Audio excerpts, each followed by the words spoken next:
الرحمن الرحيم الحمد لله رب العالمين والصلاة والسلام على عبد الله ورسوله وحبيبه ورسوله وسيدنا ومولانا أبا القاسم محمد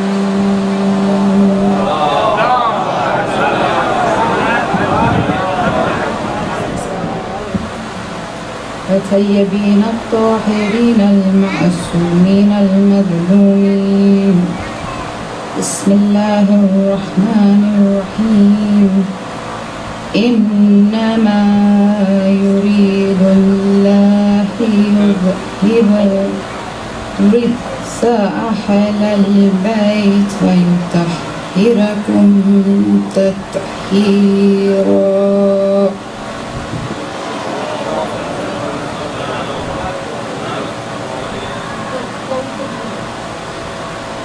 O family of the house,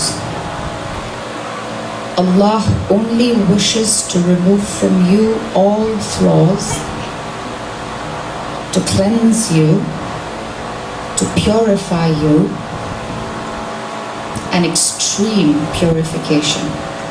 Salawat.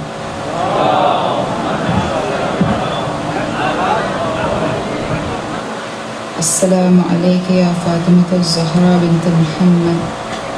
Assalamu alaykum everyone. Assalamu alaikum everyone. Thank you.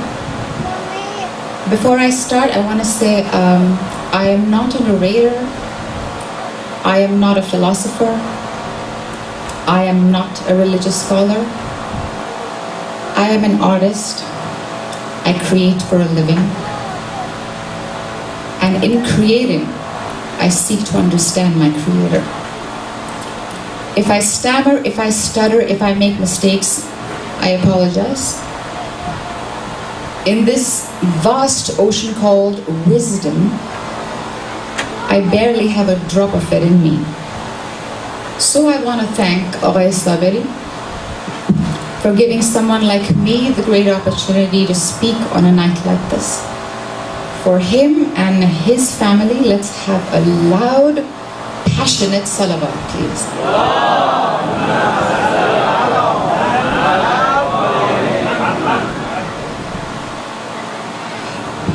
My father is sitting there. A couple of years ago, introduced me to this famous Al-Muhammadi Trust in London. He said in the 1980s, this trust had a huge competition. All writers, authors, autobiographers were invited to participate. The topic for the competition was Imam Ali. One Christian writer, Suleiman Qattani, says, I got very interested in the topic. He says, I thought, how hard could it be? This is just another autobiography of another great person. But when interviewed, he said, less did I know that I had to spend so many sleepless nights. Less did I know that I had so much fear and so much anxiety in writing this book. They asked him why. He says, because if I wrote one word more, people will think Ali is Allah. And if I write one word less, then I am depriving him of his greatness. So what do I do? He says, one night I was so depressed, I said, Oh Ali, son of Abu Talib, your people say that you are alive amongst them. Come, you yourself help me write this. Suleiman Qattani won the competition. Today, hundreds and thousands of his books are printed. His book is called Ali, the Source of Light, Wisdom and Might. Tonight, I want to ask that same Ali, the son of Abu Talib, to help me and guide me with every word that comes out of my mouth so that I can deliver my message to you tonight. Give me a loud salawat, please.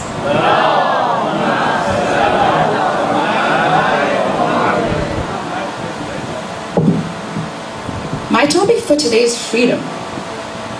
You see, English is a very, very weird language. Why? Because there are certain words in the language that are the same words, but they have opposite meanings.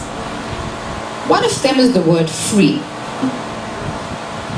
It could mean anything, nothing, or everything, depending on how you see it. My sister was visiting from Europe, where she lives, a few years ago, and it was the night of the big Black Friday sale, and we were coming home back very late at night, and she saw these long lines with people camping, with tents, with fleece on, and were worried and sitting around and just hanging out. And she said, "What's going on?" There was a sparkle in her eye. She said, "Are these guys having a political rally? Are Americans finally speaking out? Are they going to be fighting for their rights?" By then I knew the American dream. The American dream is not just the white picket fence with the nice house and the fancy car. The American dream has always a continuation. And that continuation is that hope for that one item that could bring happiness, that could bring confidence. Obviously, you won't even need that item. But maybe the Joneses and the Brownses have those items. Maybe that's why they're happy. It leaves you hungry. And that's why you form all these lines, waiting for the next day so that the store is open. You walk in and you just go and invade. I told my sister, no, you don't understand. This is like the big Friday sale. It's a huge deal. Sometimes when you buy one, you get one free. She rolled her eyes and she looked away and she said, "Ugh, capitalism. Snobbish." And then I said, "No, you don't know what this means. You buy one item and you get the other one for free. So basically you are paying for the value of that only one item. And the other item, which is exactly like that, has no value. It is free. It is nothing. It is zilch. It is zero. This is the free that is nothing." Now you take the word free and you throw it into the Forbes top 10 list of the fanciest American prisons in America. My friend was doing a research on these prisons and she says, "Whoa, man, I wish I had committed some crimes in life." And she says, I interviewed them and I said, "Wow, damn, you guys have it so good. You pay $155 to get the best service. You have your food, which you pick off of a menu card. You have clean clothes, you have a clean bed, you form gangs, you are close friends, you have drama, you have juicy gossip. You go to a better gym than even I do. You don't work, and you've committed a crime. Not bad of a life, is it?" One of the inmates said, "You know what? Let me tell you something, dear. I would give anything and everything just to breathe the one breath of the free air that you breathe outside of these four walls." Freedom, free, does not have a price on one. To the other, free is priceless. But if you really want to know the true meaning of the word free, then there is only one man to go to. There is only one man whose door you will knock upon. Who is he? He is that man who 1400 years ago stood alone in front of his time's most mightiest of all powers. And all he said was, no, I will not. To know the true meaning of the word free, knock on the door of that man who went with just 72. He stood against a grand militia of 30,000 strong men. And all he said was, no, I will not. Karbala was not a battle of land. Karbala was not a battle for material. It was not a battle for power. If anything, the only reason I think that Karbala ever happened was because it was the battle for freedom. What kind of freedom? The Hussein kind of freedom. The freedom that is like oxygen to the soul. You need it, you don't want it. The freedom of Hussein was a need, it was not a want. Yes, to wear what you want, to eat what you want, to look how you like, to be who you want, to express yourself. Yeah, that is all freedom. But that's pseudo. That is surface. That's like the cream on the cake. What about the cake? What happened to that? If all the chefs in the world decided that they are not going to break that first egg in their kitchen because it's going to mess up their kitchen, if all the chefs in the world decided that they are not going to mix the flour with the sugar because it's going to get their aprons messy, then what would all the kids do on their birthdays that they wait for all year long? Would they dig the candles into the cream of the cake? The recipe of freedom that Hussein ibn Ali gave has only 2 ingredients to it, and it's a very simple recipe. The recipe of Hussein ibn Ali has only 2 ingredients to it. 1, fearlessness, and 2, the truth. So much that whenever, wherever, however, whoever uses it at any time, the result is only and only one, and that is true liberation. To which Mahatma Gandhi said, if only I had the 72 companions of Hussein ibn Ali, I would have given India freedom in 2 days. From the British regime who ruled them 150 years. You see, the freedom of Hussein is the oxygen to the soul. It is not what we want, it is what we need. Salawat.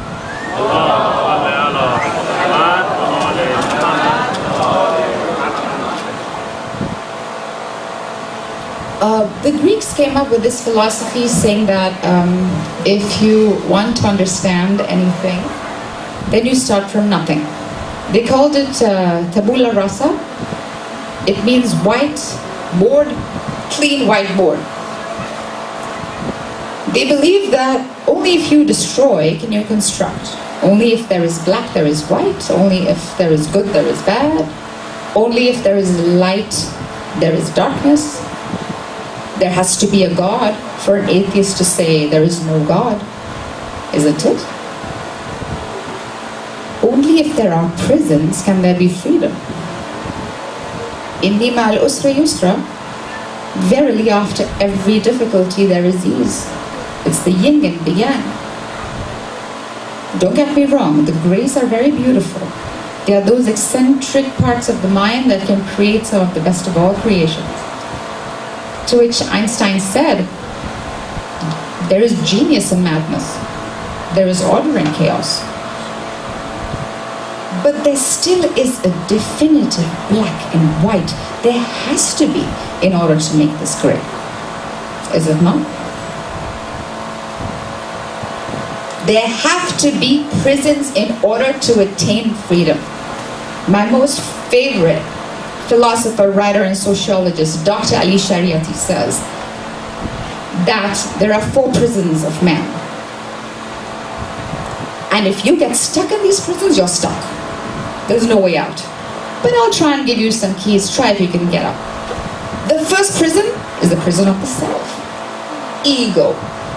By 3, Sigmund Freud says, all kids learn the word I, me, myself. I want it, and I want it now, and I'm not taking no for an answer. I see my kid.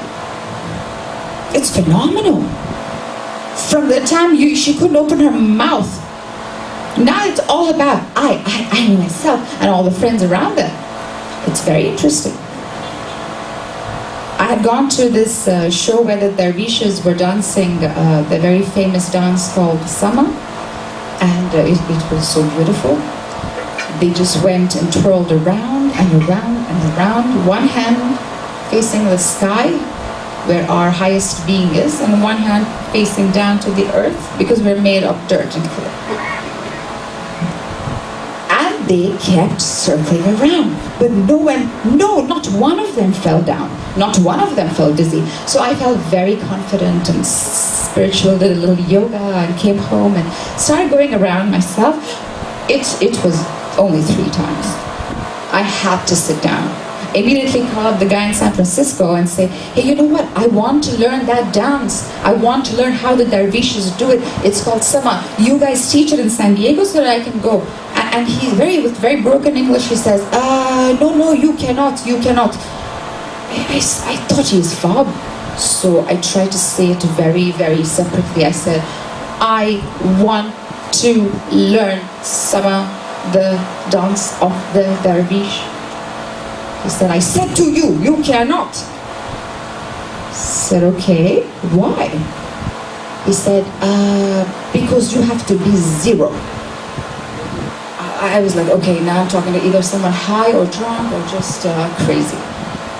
And he says, no, you have to be 0. That means you have to be free of jealousy, of hate, of lies, of every evil that the human soul bears, so much that the body becomes light. The mind recognizes the body and doesn't even understand its own weight, because you're that cleansed, you're that light.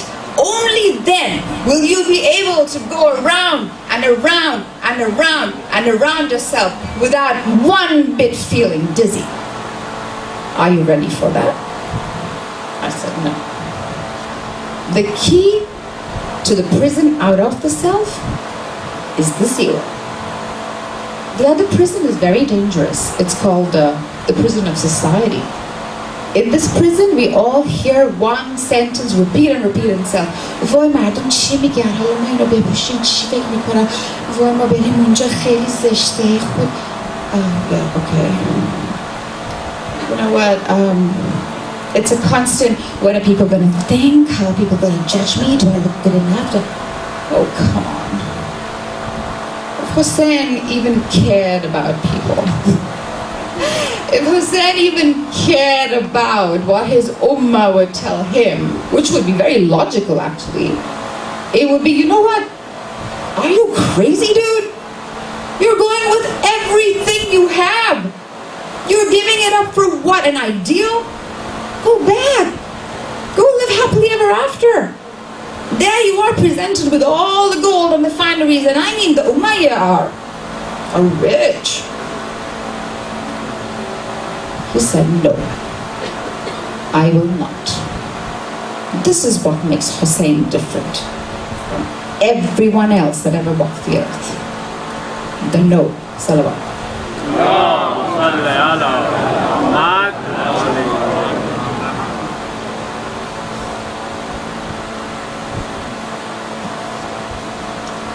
You see, now that we have this clean slate in front of us, how do we fill it up? First, we need to take off our badge that says Shia and maybe throw it aside a little bit. Why? Because we got it for free, and not the nice kind of free.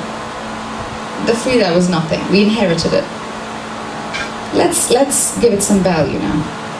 Let's buy that badge back, which we're so proud of. And then we can earn it. Then we can wear it with pride. For this, we have to stand like a fly on the wall and watch everything from the outside. Be unbiased towards history and towards everything else. And try to understand from scratch, what is it that we are? What is a Shia? Who is this Hussein after all? Why do we do what we do for years and years and years? And we continue to do it, and generations before us are continuing to do it. I was very embarrassed for the longest time in my life. I'm Sayyid born to a very, very love of Ahl al-Bayt family, and I grew up with that in me. But it was embarrassing because I'm a person of the mind, and I couldn't tell my friends, why is it that we do what we do logically, using reason as a faculty? I could not. How do you explain this hub? Because it is not just love. It is not love for the man. It is not love for the child. This is hub. This is an extreme form of love that cannot even be explained. If I have this white slate in front of me, what am I going to do with it? I fill it up with something. Why don't we fill it up with clarity? Clarity gives freedom, doesn't it? Clarity gives peace, doesn't it? When you want something clear, what do? You filter it out. When we make tea at home, we Middle Easterners who love to have tea and call our guests and serve them with tea and everything. We make tea, and then what do? Do we leave the tufale of the tea in the tea and serve the guest? Do we leave the fat tea leaves that have bloated up, the crap on it, in the tea and chew on it while we're drinking it? No. Who wants their tea like that? Do we have a cappuccino with big fat coffee granules in it because we like it? No. Please, we don't like that. I want you to listen to me very carefully, because I'm going to be saying a controversial line, and I have no fear in saying it. If ever in Islamic history, if ever in Islamic history there was a process of filtration that took place, if ever in Islamic history filtration took place, then that filtration is the 25 years of the silence of Ali ibn Abi Talib. Because what filtered out was 3 layers of a lot of unnecessary crap. And what came out of it was very pure tea, was very cleansed. The tahira. It is this filter that differentiated the munafiqun with the mu'minun. It was this filter who showed us what is good, what is bad. It was the silence of Ali that differentiated the ashab from the Ahl al-Bayt. Is it not? It is this filter that separated Khilafah from Wilayah. I am not creating strife between the Ahl Sunnah and the Shia. That's not the Shia way to be. We don't cause fights. We're not made of that because our leaders never showed that. But we don't do diplomacy because Shia is not really a diplomat. Siyasat madar rah Shia neist. Because being diplomatic takes you only so far, soon you'll see a wall in front of you. That's the nature of diplomacy. That's why politics is as bad as it is today. Diplomacy is not the way of the Shia. If my Imam has given me the recipe that has fearlessness and the truth mixed with it, then I'm going to be using those too. And I'll tell you one thing. If at all, a Shia has to be diplomatic, then he will find it uneasy to be so. Because how hard was it for Hussein ibn Ali to put his hand on the hand of Yazid ibn Muawiyah and just pledge allegiance. Yazid didn't tell him, leave the city, pack your bags and get lost. No. Yazid didn't tell him, don't practice your religion. No. Yazid didn't say, oh, you can stop being the spiritual help, don't help people with their questions of Islam. And no. Yazid wanted people. His prison was society.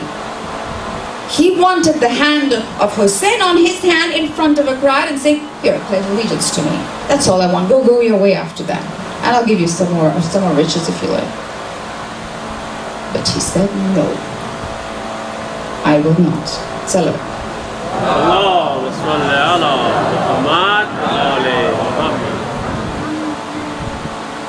The way of the Shia is not avenging. After all, we come from that Ali who stood at the mihrab with his killer standing right in front of him, killing him, striking him while he's on sajda. The man looks up. He's not looking up to see how he can revenge. He's not looking up to tell people to kill the man who killed him. He looks up and sees the dried lips of his killer Ibn Muljam. Ali ibn Abi Talib looks around, worried, and says, oh people, do you not see? He's done a big act right now. He's killed me. Look at his lips, they're so dried up. Do you have no compassion in you? Do you have no compassion in you to go and give him a little bit of drink? We come from that man. We come from those people. Today I was had the opportunity to go to Los Angeles with my family for the Desta. It was shocking in a way, and understandable too. In the middle of Broadway, in the middle of the most biggest hub for all businesses, some of the biggest in the world, there stood a group of people mourning that one man who they consider so close to them that we can even forget our own dead, but we can't forget Hussein. The same story repeats itself year after year after year. It's the same tragedy, but it feels fresh every year. It is the same thing that goes on and on, but it just doesn't seem to die. The numbers are multiplying. Hussein is no more of the Shia people. He's become an ism. He's called Husseinism. You see, I was raised in India. If you really want to learn patience, tolerance, and acceptance, send your children to India. Why?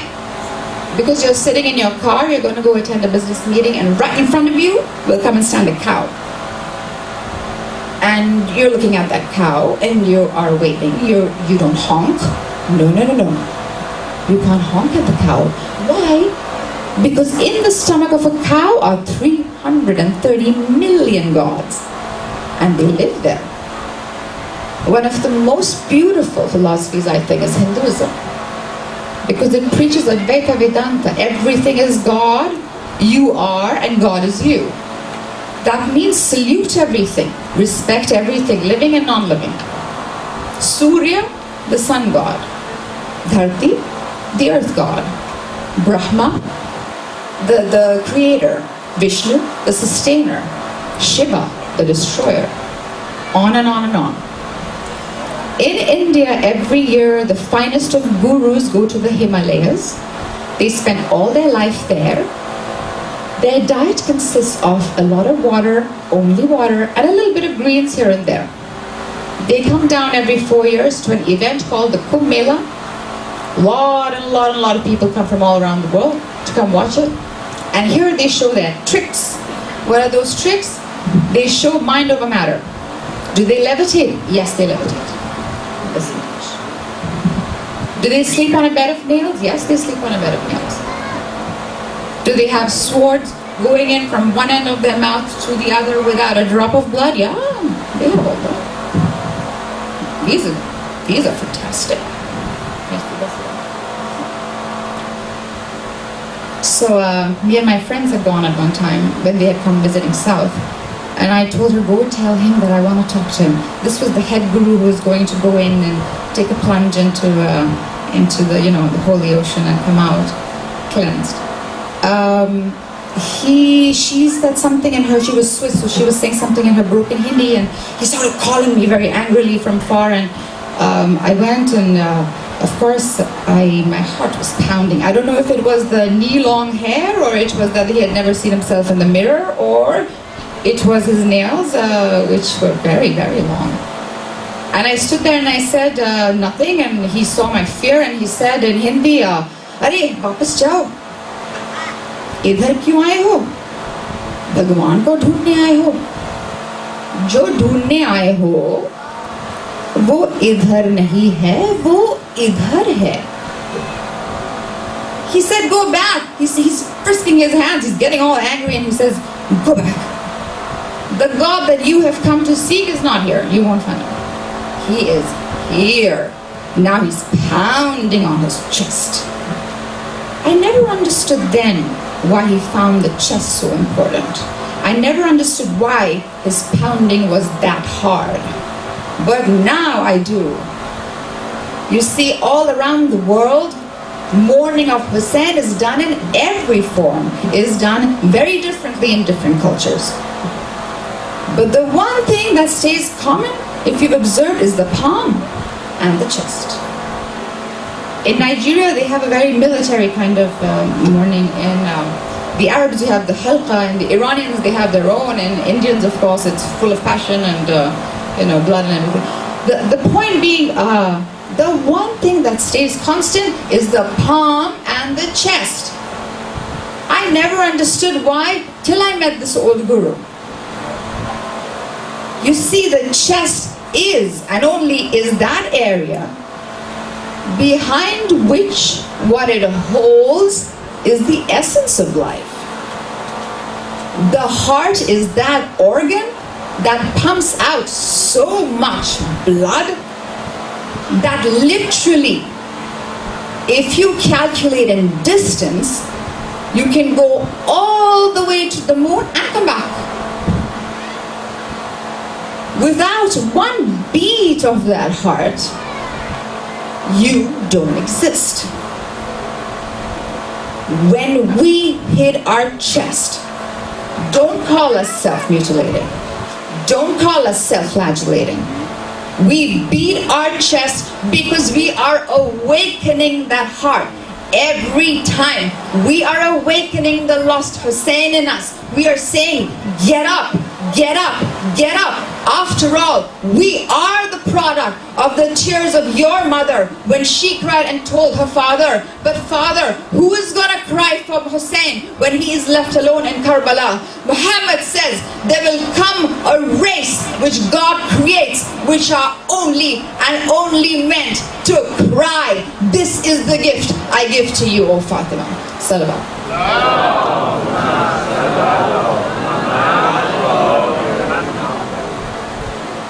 We are, after all, the product of that man who sat quiet for 25 years and said nothing, so that the difference between good and evil comes out.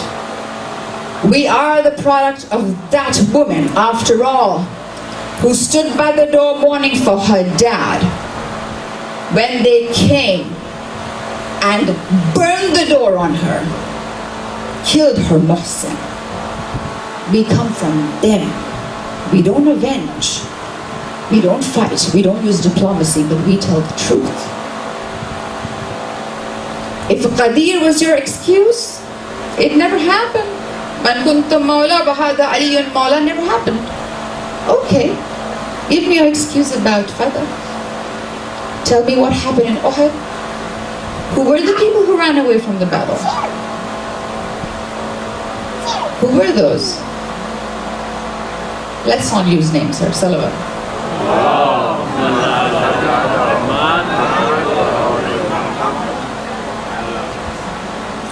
The beating of the chest in Muharram is nothing but the awakening of the soul.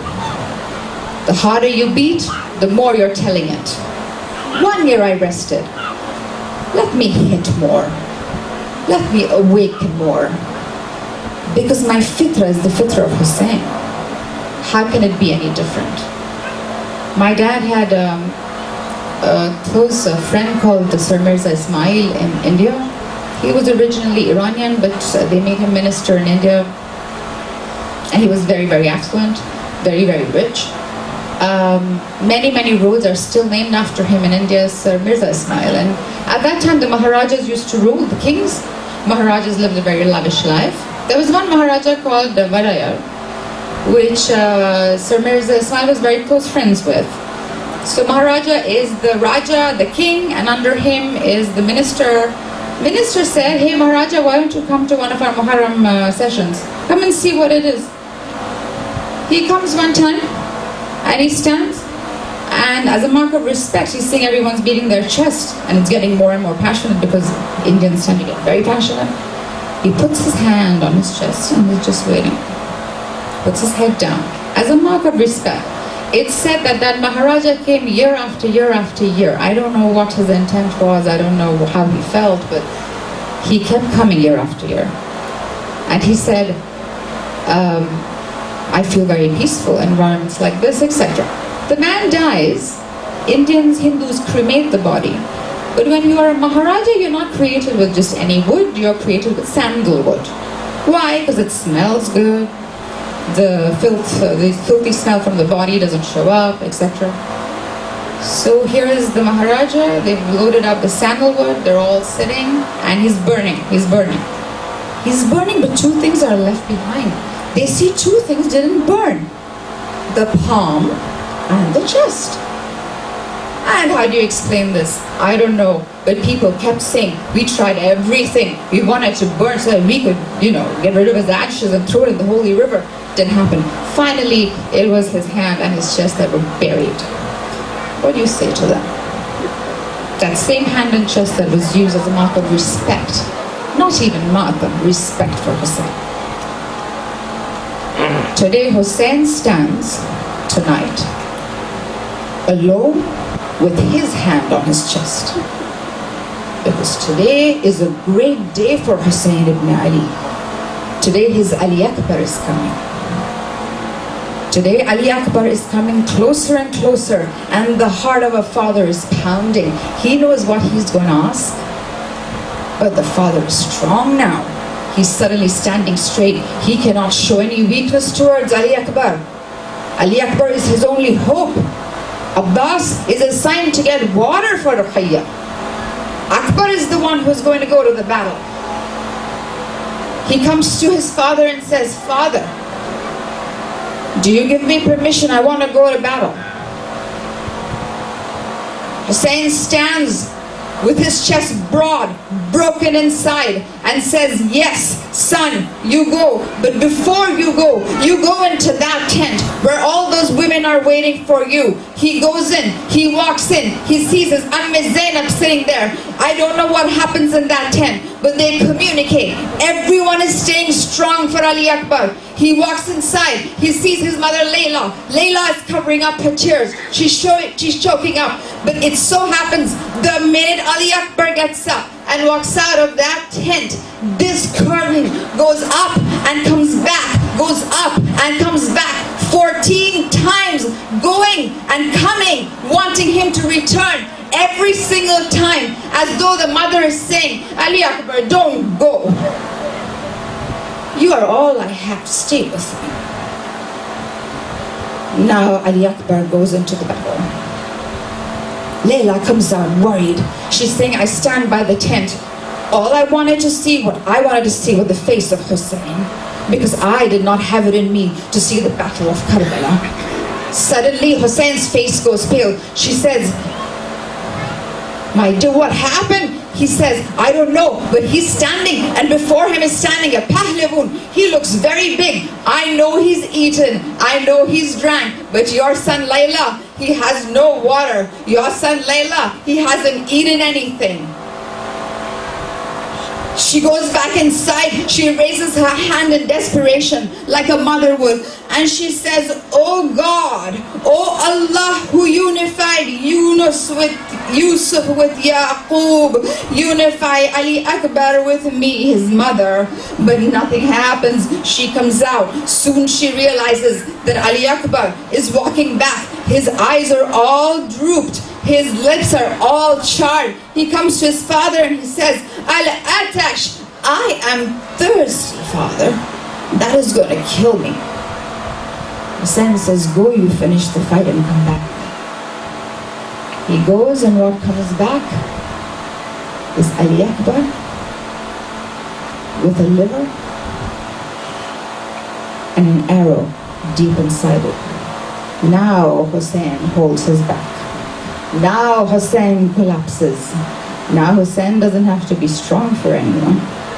Now Hussein goes to his 18-year-old and says, by God, he who looked like your Muhammad Allah, he who had the personality of your Muhammad Allah, I am sacrificing to you.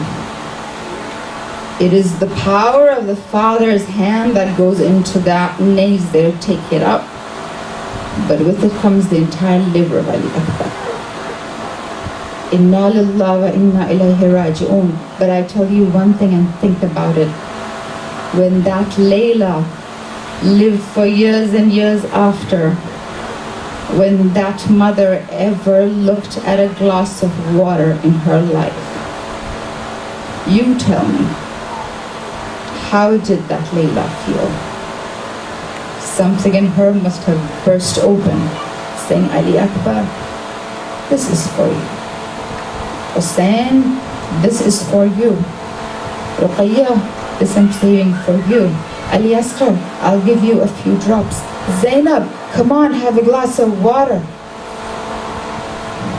Ya Sayyid Sajjad, you are sick, sit down, have a glass of water. What Layla went through, only a mother can know, and only a mother can go through. Ali Akbar died, and Layla died 100 deaths after him. Salawat.